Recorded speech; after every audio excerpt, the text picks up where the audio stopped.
High on Life is a first-person shooter slash adventure game with a heavy emphasis on black humor with talking guns and lots of talking.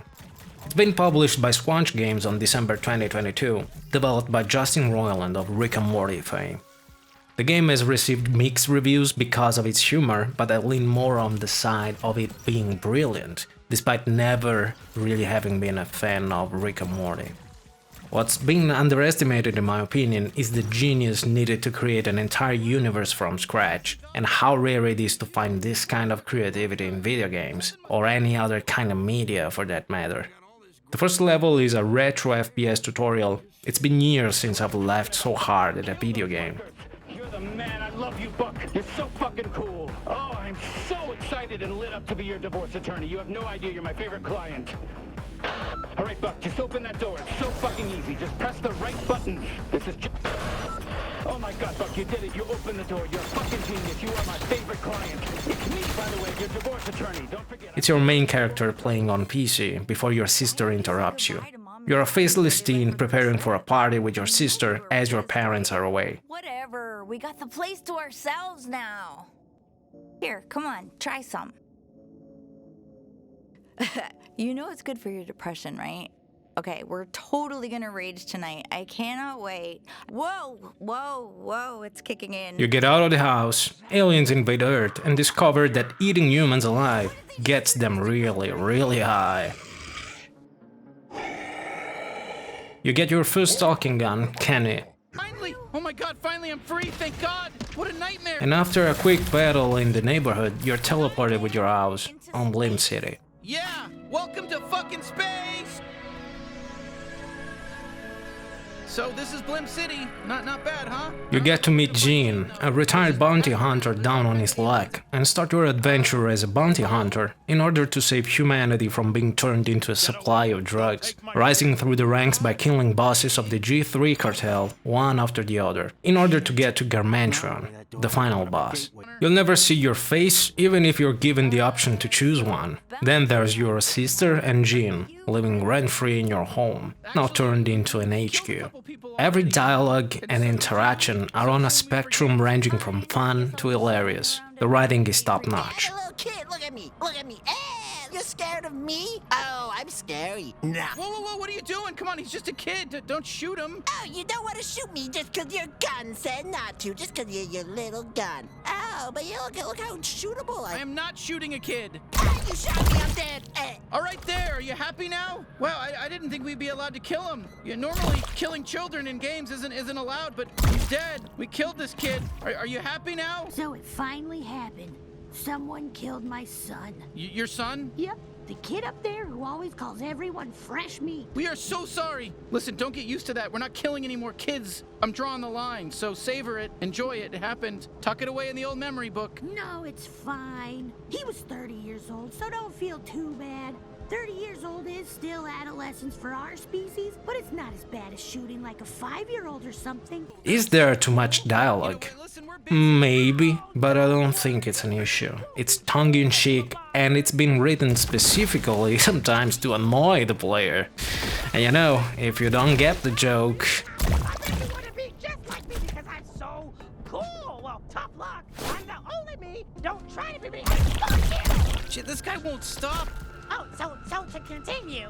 Oh, it's a nightmare. But I digress, I don't... Did you know that I used to work? Actually, I used to work for the G3. That's 18. Now that was impressive. Sometimes, if you move through the world too fast, you might have voices overlapping, and that might be actually problematic, because it becomes hard to understand what's being said. As with most newer AAA titles, there's too much walking for my taste. The Slide Bash unit allows you to move faster through the levels. So, solved. Later on you get a jetpack, double solved. Well, I gotta tell you, Gene was right. That is gonna come in handy. It's also fun. You can fly while doing combat. It's a very cool feature that we have here. We put a lot of time and effort into it. Each weapon has a personality of its own. Kenny is a neurotic pistol with great range. Turn your whole species into drugs. Can you handle a gun?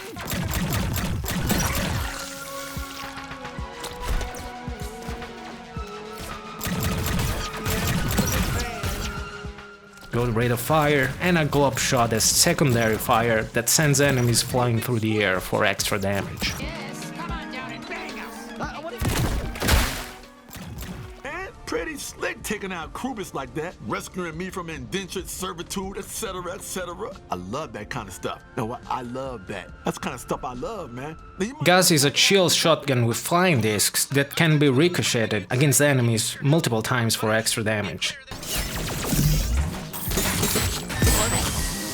Gus can also vacuum enemies towards you to increase damage up front. It's exhilarating to slide bash towards enemies and shotgun blast them in the face. Boy, drunken Krubis. Let's paint this town whatever color that blood is.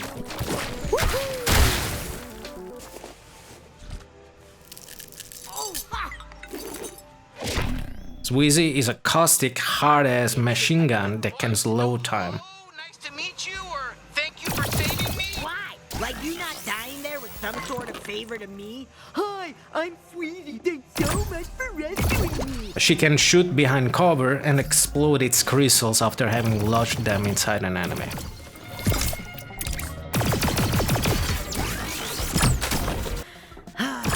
We're gonna make it. Just listen to everything I say and never use the other Gatlians. Creature launches its children that hop onto enemies and damage them. His secondary fire allows one of his kids to control enemies for a short time. You also have a knife for melee kills, called Knifey. He's basically a psychopath with an Australian accent. Pleased to meet you. I'm Knifey. Now use me. Let me fucking stab.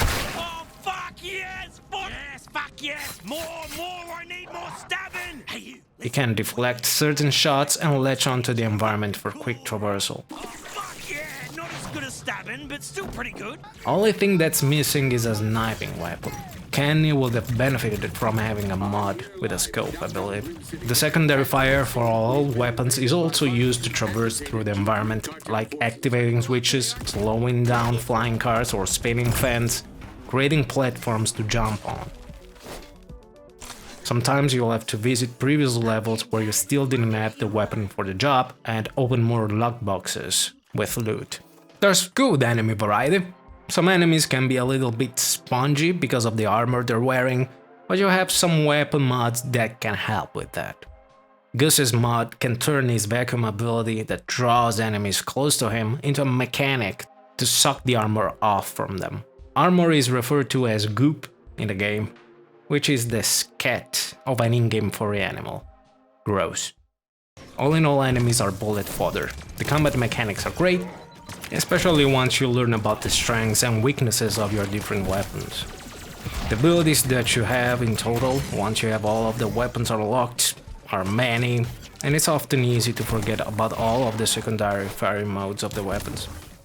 You can upgrade your weapons, the jetpack, your overall health, buy mods for your weapons. Progression is great. Your weapons become more powerful as you upgrade them. Bosses are all exceptionally designed, from the first one to the last. Level variety is also great.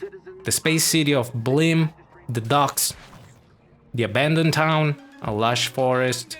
Some of these will be revisited multiple times, but with more weapon abilities to move into previously undiscovered level portions.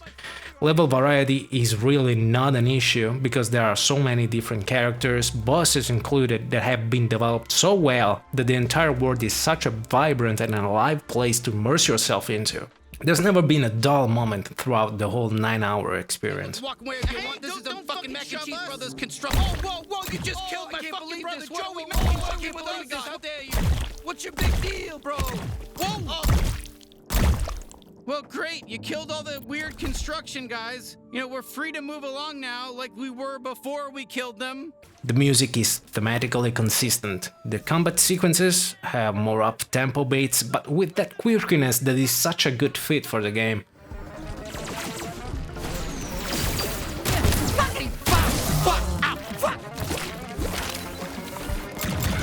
Are you feeling it? I'm feeling it.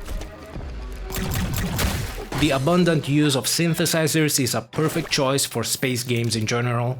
The last time I've listened to a soundtrack being such a good fit for a video game was probably with the Mass Effect trilogy. Warp Drive crystals are one of the few collectibles for the game, which are thankfully useful. They allow you to buy Warp Drive discs that will spawn mini levels that can be useful and humorous. Holy shit, is that some sort of miniature town? Oh, hello there.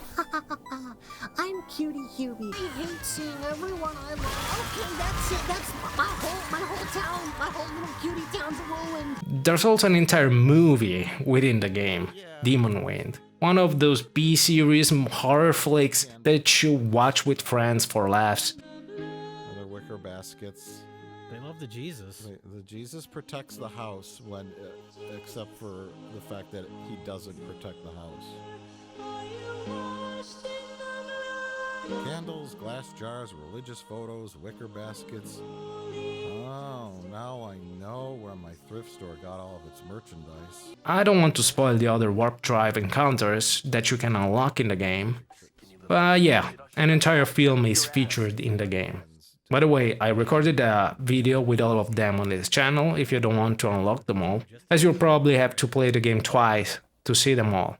I've also found a glitch to unlock all of them earlier and get infinite warp crystals. Check the other videos on my channel if you're interested. The only aspect of the game that mars the experience is probably being unable to skip dialogue, which makes replayability a bitch, especially considering how some choices will affect how some side quests turn out. Oh my god! Hey. What the fuck happened here? Are you okay? I'm fine. I took care of things. The same goes for the linearity of the game itself.